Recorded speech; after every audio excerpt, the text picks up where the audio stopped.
Bună, dragilor, și bine ați venit la o nouă filmare.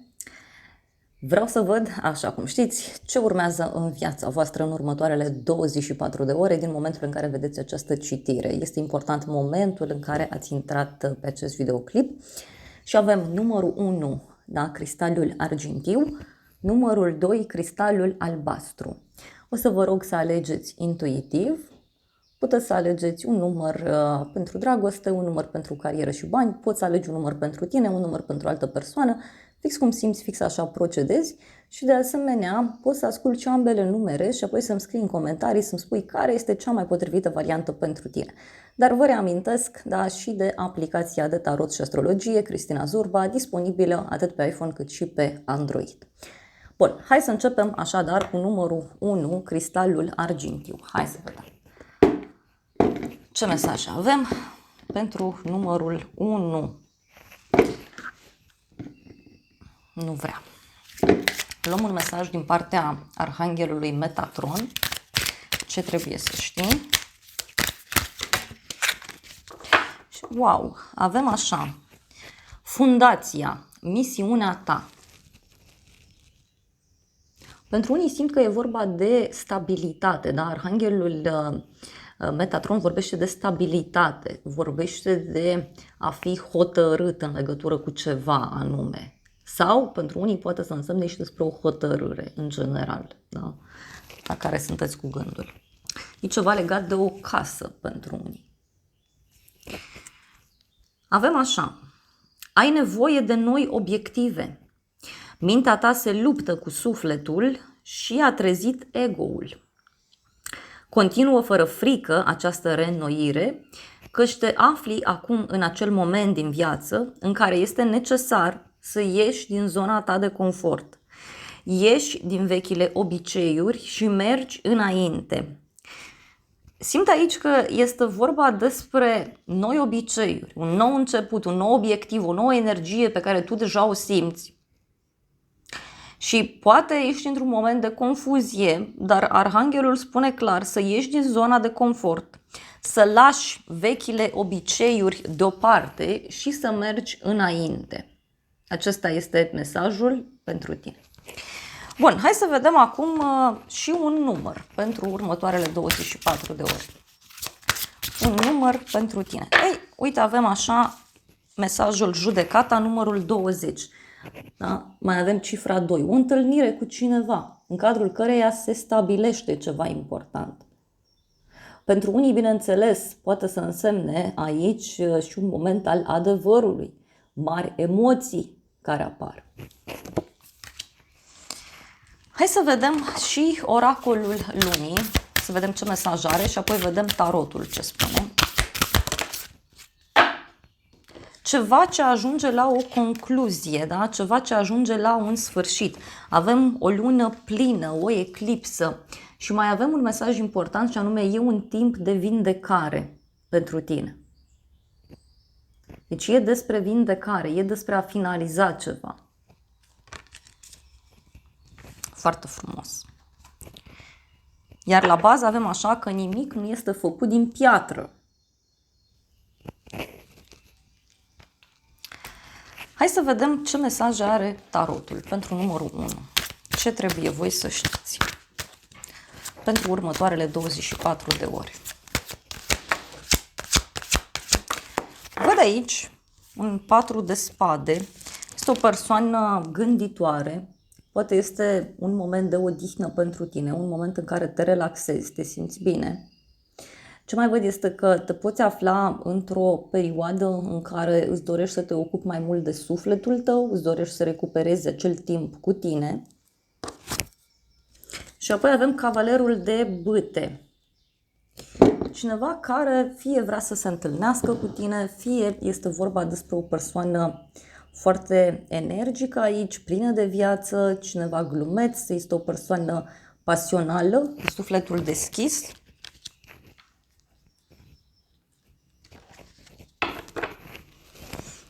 Regina de cupe avem aici și 7 de bâte. O conexiune pentru unii cu o zodie de apă, rac, scorpion sau pești. Este cineva aici care e pregătit să lupte foarte mult pentru emoțiile sale, dar mai văd și o persoană rănită în orgoliu. Da? Hai să vedem mai departe. Pajul de cupe, următorul mesaj. Deci o conexiune pentru unii cu un copil aici, văd eu, sau cu o persoană mai tânără. Este o persoană cu sufletul deschis. Pentru unii discutăm și despre o conexiune cu un nou început, noi emoții, niște discuții aici foarte profunde pe care le puteți purta. Dar uite, e ca o întâlnire cu un suflet pereche pentru unii, care nu mi-apare. Deci foarte puternic aici persoane mai tinere sau persoane mai imature, dacă este să discutăm de modul lor de a acționa sau chiar de gândirea lor. 5 de spade, uite, cineva aici care e pregătit să împartă un teritoriu. Da? E ca și cum, e ca o ceartă, ca o împărțire de teritoriu. Pentru unii poate să însemne și un conflict în care vă puteți afla.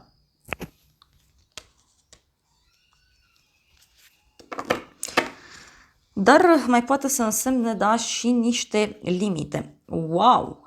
O conexiune, văd aici, cu o zodie de aer, Gemeni, Balanță, Vărsător. Dragilor, atenție aici la o persoană cu uniformă sau la o persoană mai dură, mai rece. E o persoană care e foarte rațională, poate să fie și o persoană cu experiență mare de viață, dar și un om mai viclean din fire, simt eu să transmit. Mai vreau o carte. Și văd aici un 3 de spade, deci o persoană cu inima frântă, o persoană supărată, tristă.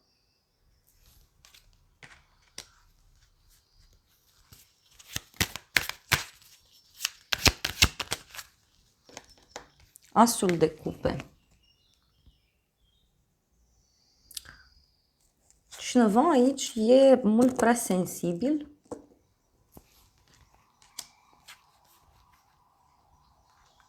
Dar ce mai văd aici, pentru numărul 1, e o oarecare concurență. Poate pentru unii e vorba și de gelozii. Hai să vedem și tarotul ăsta, ce părere are. Da?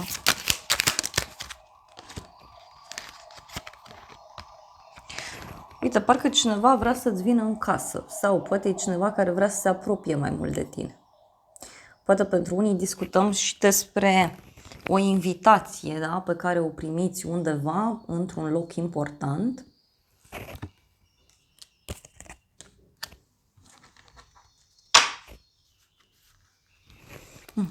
Și în unele cazuri văd aici și o nouă iubire, da, care poate să apară, sau o persoană nouă, este o persoană energică, da, creativă, curajoasă.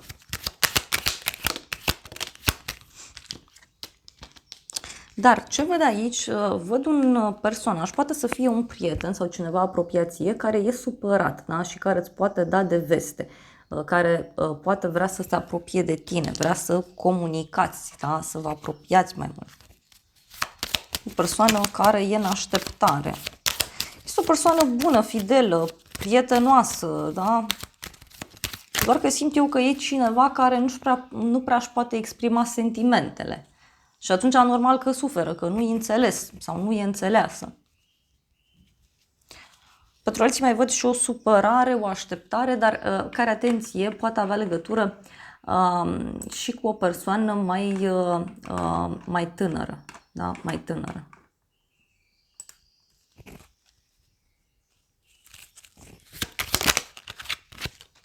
Întrebați și cu această nedreptate, da? Și avem văduvul și sfârșitul.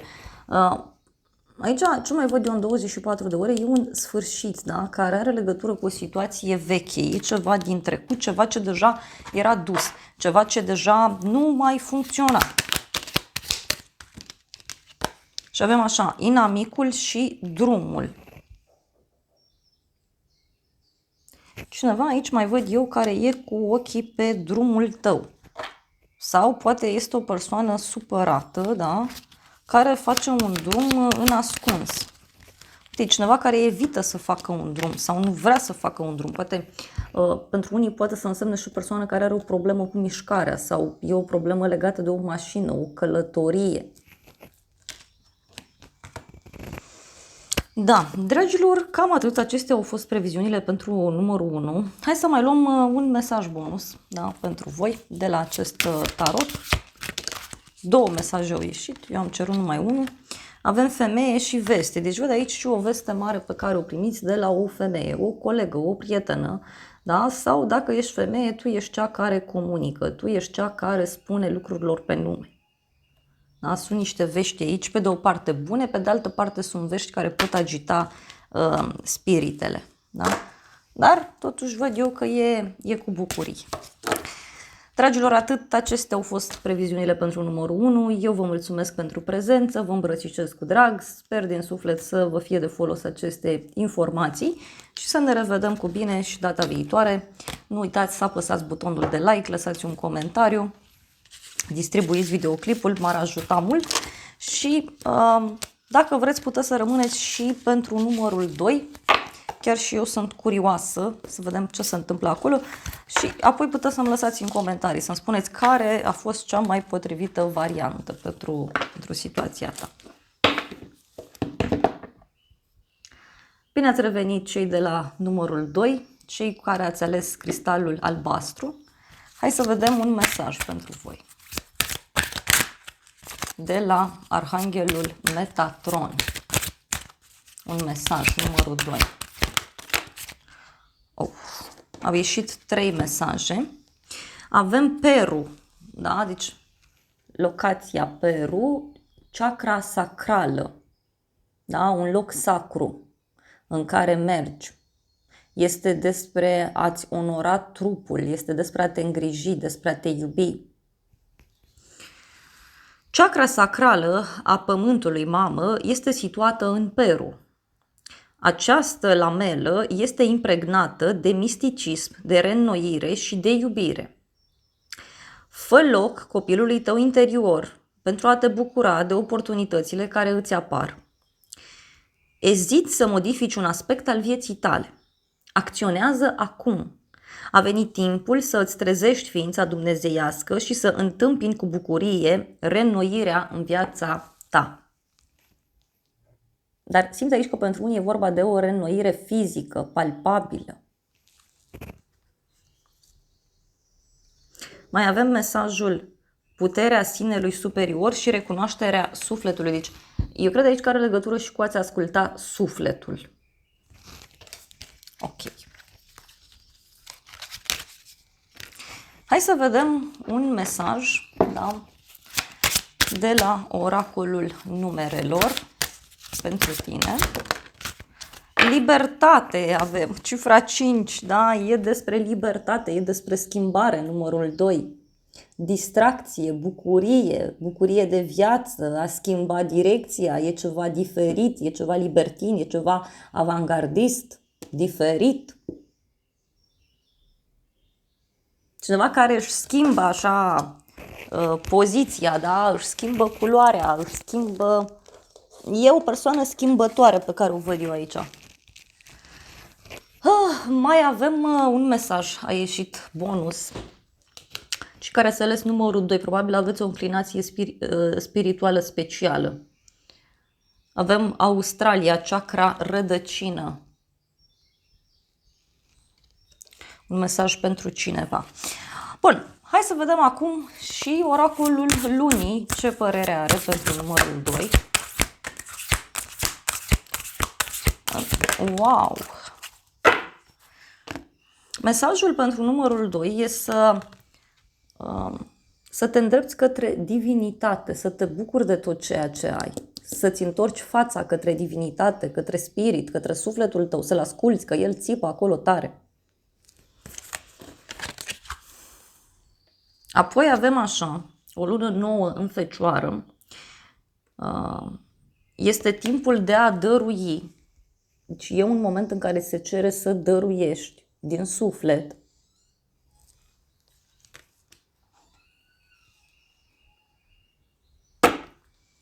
Și avem aici o muncă grea, da? O să mai cer un mesaj. E timpul să elimini negativitatea. Lună plină în Scorpion avem aici. Și e timpul să elimini ceva negativ, niște emoții negative, să purifici ceva. Da, hai să vedem ce spune și tarotul pentru numărul 2. Ce mesaje are tarotul numărul 2? Văd aici o petrecere, o bucurie, o sărbătoare și o invitație la această petrecere.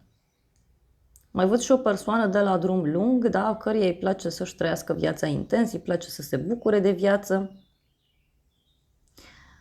Ce mai văd aici este o perioadă lungă de realizări care cumva are startul în această perioadă.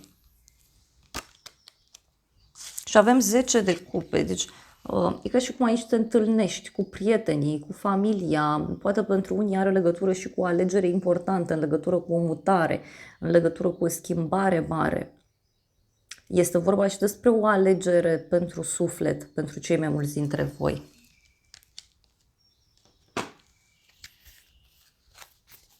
Mai vreau o carte.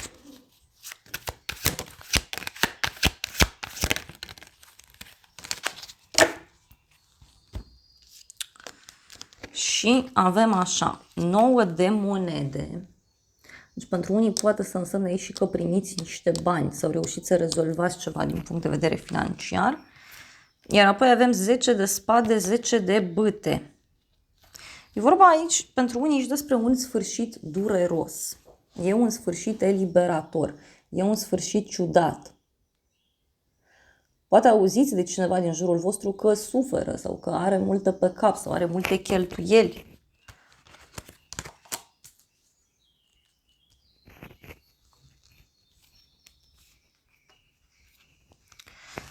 Într-un moment mai puțin plăcut, da? Poate să apară o stea călăuzitoare, poate să apară o veste, poate este o veste de la o femeie sau este vorba despre o veste de la cineva important.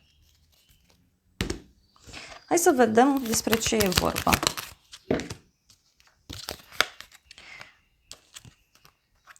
E o hotărâre aici care se ia și care are legătură cu dorința ta, adică și cum fie tu iei o decizie în legătură cu ceva ce nu-ți mai place, fie are legătură cu o problemă care e percepută ca fiind nedreaptă dacă discutăm de pasiune. Cineva care nu se simte iubit, da? Poate să fie și o persoană geloasă aici pe care eu o văd. Și avem furie, ceartă și căsătorie. Da, în unele cazuri aici văd eu o oarecare discuție în contradictoriu, o oarecare agitație în legătură cu o relație, o colaborare. Un cuplu din jurul tău care e agitat în perioada aceasta.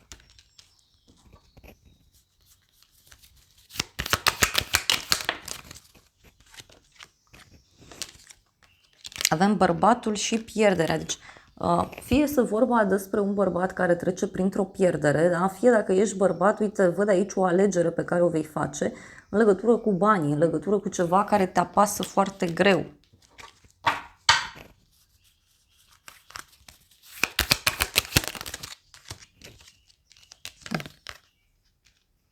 Cineva, uite, care parcă evită ceva legat de o casă, legat de familie, legat de stabilitate. Pentru unii poate să fie și că auziți de cineva din jurul vostru care are o problemă în casă, dar are o problemă pe suflet. Să vedem un ultim mesaj de la acest oracol. Numărul 2. A mea ieșit vulpea și crucea. Deci, dragilor, aici e o persoană vicleană suferindă. Deci o persoană vicleană care suferă, da? Fie are o problemă de sănătate, fie are o problemă de suflet. Pentru unii poate să însemne și faptul că descoperiți o persoană puțin mincinoasă, este și o persoană inteligentă, cineva căruia îi place mereu să fie în control. E cineva cu simțurile foarte, foarte bine dezvoltate. Dar este clar aici, poate pentru unii e vorba de o dezvăluire. Uite, are legătură cu un rival, o rivală.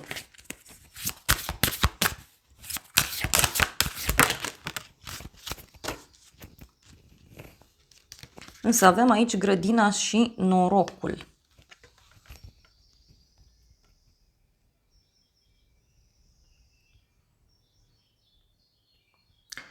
La o zi mare, la o zi sfântă, văd un noroc pentru tine, o bucurie foarte mare.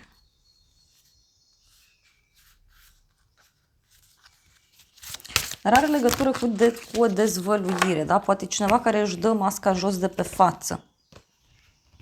Și e o hotărâre foarte, foarte puternică aici, numărul 2. Da. Pentru unii poate avea legătură și cu partea de profesie. Dragilor, acestea au fost previziunile pentru numărul 2. Eu vă mulțumesc pentru prezență, vă îmbrățișez cu drag, sper din suflet să vă fie de folos informațiile și să ne revedem cu bine și data viitoare. Nu uitați să apăsați butonul de like, lăsați un comentariu, distribuiți videoclipul pentru a mă ajuta. Vă îmbrățișez și vă doresc multe gânduri bune.